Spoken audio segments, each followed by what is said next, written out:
రాత్రి 12 గంటల సమయం. దీపక్ ఇంట్లో కూర్చుని మందు తాగుతూ ఉంటాడు. అప్పుడే తనకి ఇంటి బేస్మెంట్లో నుంచి ఏవో శబ్దాలు వినిపిస్తాయి. ఎవరది ఇంట్లో? కాసేపటి తర్వాత శబ్దాలాగిపోతాయి. దీపక్ మళ్లీ మందు తాగటం మొదలు పెడతాడు. అప్పుడే దీపక్కి కొంత దూరంలో పరదా వెనకాల ఏదో నీడ కనిపిస్తుంది. నేను చాలా ఎక్కువ తాగేశానేంటి? నాకిప్పుడు ఏదో నీడ కనిపిస్తుంది. దీపక్ లేచి నిలబడతాడు. ఆ నీడ దగ్గరికి వెళ్తాడు. ఎప్పుడైతే అతను నీడ దగ్గరికి వెళ్తాడో అప్పుడు ఆ నీడ తనకి ఇంకా దూరంగా వెళ్తూ ఉంటుంది. అలాగా, అయితే నువ్వు దీపక్ భయపడి దూరంగా వెళ్ళిపోతున్నావా? ఎందుకు పారిపోవు? ఎంతైనా దీపక్ ఎక్కడికి వెళ్తాడో అక్కడి నుండి నీడ పారిపోవాల్సిందే. దీపక్ అదంతా మత్తులో మాట్లాడుతుంటాడు. అలాగే తను నడుచుకుంటూ తడబడుతూ ఉంటాడు. కాని ఎప్పుడైతే తను వేగంగా వెళ్లి పరదాని పక్కకు తీస్తాడో అప్పుడు తన ఎదురుగా ఎంతో భయంకరంగా కనిపించే మనిషి ఉంటాడు. అతన్ని చూడగానే దీపక్ భయపడి వెనక్కి పడిపోతాడు. అయితే నువ్వు నీడవు కాదా? ఆ వ్యక్తి ఎంతో భయంకరమైన గొంతుతో, నేను ఒక నీడను, కానీ చావు నీడను. చావా? ఎవరు చావు? నువ్వేదో రాంగ డ్రెస్కి వచ్చినట్లున్నావు. రాంగ డ్రెస్కు నేను కాదు, నువ్వు వచ్చావు. ఇది నా ఇల్లు. నువ్విక్కడ ఏం చేస్తున్నావు? ఇది నీ ఇల్లా? నువ్వు అసలు ఏం మాట్లాడుతున్నావు? వాగుతున్నది నేను కాదు. ఈ ఇంటి వీలునామా నా పేరు మీద ఉంది. వీలునామానా? అవును, వీలునామా. బహుశా నువ్వు దాన్ని మర్చిపోయినట్లున్నావు. నీకు నీ స్నేహితుడు రంగా గుర్తులేడా? తనదే ఈ ఇల్లు. గుర్తుంది, కానీ నేను ఈ ఇంటిని సొంతం చేసుకోవడానికి తనను చంపేశావు కదా? చెప్పు, ఎలా చంపావు? ఆ రాక్షసుడు ఎంతో భయంకరమైన గొంతుతో చాలా గట్టిగా అరుస్తాడు. చెప్పు. చెప్తాను.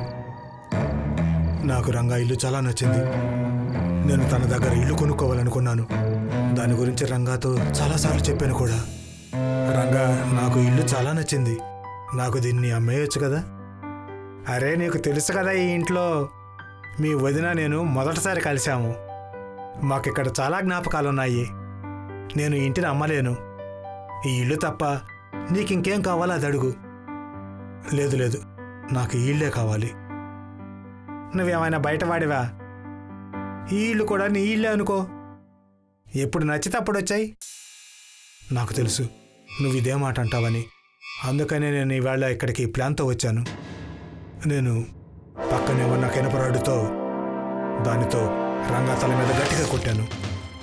వెంటనే తన తలలో నుంచి రక్తం కారింది. అప్పుడే తన భార్య ఇంకా భూమి అక్కడికి వచ్చారు. నేను కోపంలో వాళ్ళిద్దరిని కూడా చంపేశాను.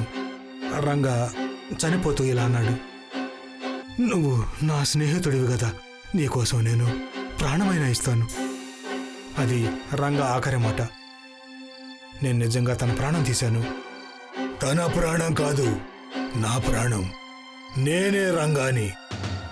నువ్వు నా స్నేహితుడివి కదా, నా కోసం కూడా నువ్వు నీ ప్రాణాల్ని ఇచ్చి తీరాల్సిందే. తను అక్కడ్నుంచి పారిపోయే ప్రయత్నం చేస్తాడు. కాని తను ఎక్కడికి పరిగెత్తినా రంగా తన ముందుకొచ్చి నిలబడతాడు. రంగా చాలా గట్టిగా ఇనప రాడ్డుతో దీపక్ తల మీద కొడతాడు. దీపక్ చనిపోతాడు. అక్కడ ప్రాపర్టీ ఏజెంట్ చందు విసిగిపోతాడు. ఎందుకంటే తనకసలు కస్టమర్లెవరూ దొరకరు.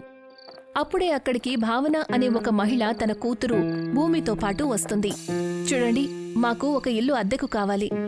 మా బడ్జెట్ చాలా తక్కువ. అయితే మీరు సరైన చోటికి వచ్చారు మ్యామ్. నేను తక్కువ రెంట్కే మీకు ఏ ఇల్లు అయితే ఇప్పిస్తానో అలాంటి ఇల్లు మీకు ఏ బ్రోకరు కూడా ఇప్పించలేడు. సరే, కానీ తక్కువ అద్దె కారణంగా ఇంట్లో ఎటువంటి ఇబ్బంది ఉండదు కదా? భావన అలా అడిగేసరికి చందు కాస్త ఆలోచిస్తాడు. నేను మిమ్మల్ని అడుగుతున్నాను, ఇంట్లో కరెంటు, నీళ్లు, గాలి అన్నీ సరిగ్గానే ఉంటాయి కదా? అవన్నీ చాలా బాగుంటాయి మ్యామ్. మీరేమి దాని గురించి కంగారు పడకండి. వీటన్నిటి గురించి మీకు ఏ ఇబ్బంది ఉండదు. అంకుల్, ఆ ఇంట్లో ఆడుకోవడానికి ప్లే గ్రౌండ్ ఉంటుందా? అవునమ్మా, ప్లే గ్రౌండ్ కూడా ఉంది. అలాగే నువ్వు ఆడుకోవడానికి ఫ్రెండ్స్ కూడా దొరుకుతారు. భావన చందుకి డబ్బులిస్తుంది. చందు ఇంటి తాళాలు తీసుకుని వాళ్ళని తనతో పాటు ఇంటి గేటు దగ్గరికి తీసుకువెళ్తాడు. ఈ తాళం తీసుకోండి మేడం. ఇక మీదట ఈ ఇల్లు మీ సొంతం. కొత్త ఇంటికి వచ్చినందుకు మీకు శుభాకాంక్షలు. ఇక చందు అక్కడ్నుంచి వెళ్ళిపోతాడు. భావన తన కూతురు భూమితో పాటు తన సామాన్లు తీసుకొని ఇంటి లోపలికి వెళ్తుంది.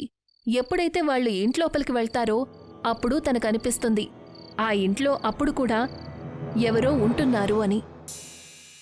మమ్మీ, ఈ డాల్ ఎవరిది? బహుశా ఎవరైతే మన ముందు ఈ ఇంట్లో ఉన్నారో వాళ్ళదే అనుకుంటాను. మమ్మీ, నేను దాన్ని తీసుకోనా? నాకది బాగా నచ్చింది. భావన ఎంతో ప్రేమగా ఆ బొమ్మను తీసుకుంటుంది. దాన్ని భూమికి ఇస్తుంది. ఎప్పుడైతే తను బొమ్మను భూమి చేతిలో పెడుతుందో అప్పుడు ఉన్నట్టుండి ఇంట్లో గట్టిగా గాలి వీస్తుంది. ఇంటి లోపల తలుపులు కిటికీలు వాటంతటవే తెరుచుకుని మూసుకుంటాయి. దానితో భూమి కాస్త భయపడుతుంది. భయపడకమ్మా, బహుశా బయట గాలి గట్టిగా వీస్తున్నట్టుంది. నువ్వు కూర్చో, నేను కిటికీలు తలుపులు అన్నీ మూసేస్తాను. భూమి సోఫాలో కూర్చుంటుంది. భావన ఇంటి కిటికీలు తలుపులు మూయడానికి వెళ్తుంది. కాని ఎప్పుడైతే తను ఒక కిటికీని మూసి మరో కిటికీని ముయ్యడానికి వెళ్తుందో అప్పుడు మొదటి కిటికీ మళ్ళీ దానికదే తెరుచుకుంటుంది. దీన్ని నేను ఇప్పుడే కదా మూశాను, బహుశా గొళ్ళెం పెట్టలేదేమో. భావన మళ్ళీ అదే కిటికీ దగ్గరికి వెళ్తుంది. కిటికీని చక్కగా మూసి దానికి గొళ్ళెం పెడుతుంది. అలాగే మరో కిటికీ దగ్గరికి వెళ్ళి దాన్ని కూడా మూసి గొళ్ళెం పెడుతుంది. ఇప్పుడు కిటికీలు తెరుచుకోవడం లేదు. కానీ ఎవరో ఆ కిటికీని గట్టిగా తోస్తున్నట్టు అనిపిస్తుంది. ఇవాళ ఉన్నట్టుండి తుఫానొచ్చిందేంటి? ఈ ఏరియాలో ఇంతకుముందెప్పుడూ ఇలా చూడలేదే. ఇది ఎటువంటి సంకేతమూ కాదు కదా. భావన దాన్ని పట్టించుకోలేదు. ఆ తర్వాత భూమి దగ్గరికి వెళ్తుంది. ఇక భయపడాల్సిన అవసరం లేదమ్మా, అంతా సర్దుకుంది. నువ్విక్కడే కూర్చో, నేను నీకోసం తినడానికేమైనా తీసుకొస్తాను. ఎప్పుడైతే భావన కిచెన్లోకి వెళ్తుందో అప్పుడు ఉన్నట్టుండి ఇంటి డోర్బెల్ మోగుతుంది. తను తలుపు దగ్గరికి వెళ్తుంది. ఎప్పుడైతే తను తలుపు తెరుస్తుందో అప్పుడు ఎదురుగా ఒక వ్యక్తి నిలబడి ఉంటాడు. కొంత దూరంలో అతని సైకిల్ ఉంటుంది.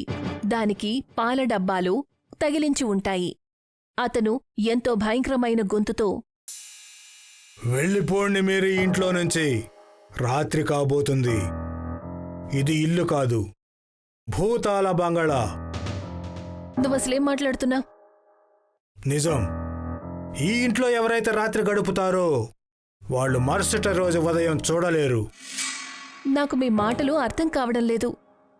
ఒక విషయం అర్థం చేసుకో, ఈ ఇంట్లో ఉంటే ప్రాణాలతో ఉండలేవు. ఎంతో భయంకరంగా అలా హెచ్చరించిన తరువాత ఆ పాలతను అక్కడ్నుంచి తన సైకిల్ తీసుకుని వెళ్ళిపోతాడు. ఆ తర్వాత రాత్రవుతుంది.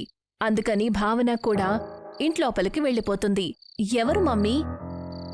ఎవరో పిచ్చి పాలవాడు అనవసరంగా భయపెట్టి వెళ్లాడు.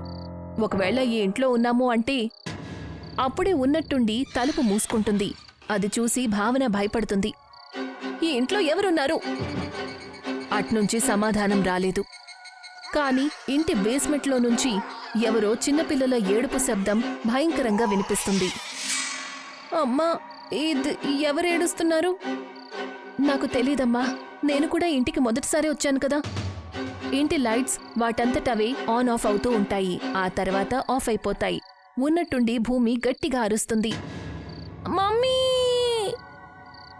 అమ్మా భూమి, ఎక్కడున్నావు? తను చూసేసరికి సోఫాలో రక్తం పడి ఉంటుంది. భయంతో తనకి ఊపిరాడదు. తను భూమి కోసం అన్ని వైపులా వెతుకుతుంది. అప్పుడే తనకి ఒక పరదా వెనక ఏదో నీడ కనిపిస్తుంది. నువ్వేం చేశావు? ఆ భయంకరంగా కనిపించే వ్యక్తి నిజానికి భూతం. అతని చేతిలో భూమి శవముంటుంది. బేస్మెంట్లో నా కూతురు ఒంటరిగా ఉంది, ఏడుస్తుంది. ఎందుకంటే తన దగ్గర ఆడుకోవడానికి ఎవరూ లేరు. అందుకనే నేను తనని తీసుకువెళ్తున్నాను. భావన భయపడుతూ అడుగుతుంది, ఎవరు నువ్వు? ఈ ఇంటి అసలైన యజమాని. ఈ ఇల్లు నా పేరు మీద ఉంది. నిజానికి నా భార్యకు కూడా మాట్లాడడానికి ఎవరైనా కావాలి. నువ్వు తనని కలవాలనుకుంటున్నావా? ఆ భూతం భావన దగ్గరికి వెళ్తాడు. అది చూసి భావన వెనక్కి పరిగెడుతుంది. తను ఎదురుగా చూసేసరికి అదే భూతం కనిపిస్తుంది. నా కూతురు భార్యకి మనుషులంటే భయం. అందుకనే వాళ్ళు సైలెంట్గా బేస్మెంట్లో ఉంటారు. పద, నిన్ను వాళ్ళకి పరిచయం చేస్తాను. ఆ మాట చెప్పి ఆ భూతం ఎదురుగా ఉన్న ఇనప రాడ్డుతో భావన తల మీద గట్టిగా కొడతాడు. తను నొప్పితో ఇలా అంటుంది, మమ్మల్ని చంపొద్దు. చెప్పాను కదా, నా భార్యకి కూతురికి మనుషులంటే భయమని. వినిపించలేదా ఒకసారి చెప్తే? తను మళ్ళీ అదే రాడ్డుతో భావన తల మీద కొడతాడు. తను నేల మీద పడిపోతుంది. కింద బేస్మెంట్ నుంచి 2 ఆడపిల్లలు ఆడుకుంటున్న శబ్దం వినిపిస్తుంది. అలాగే 2 ఆడ మనుషులు మాట్లాడుకునే శబ్దం కూడా వినిపిస్తుంది. అక్కడ ఇంటి బయట తలుపుకి తాళం వేసుంటుంది. తాళం కింద నేల మీద పడుంటుంది.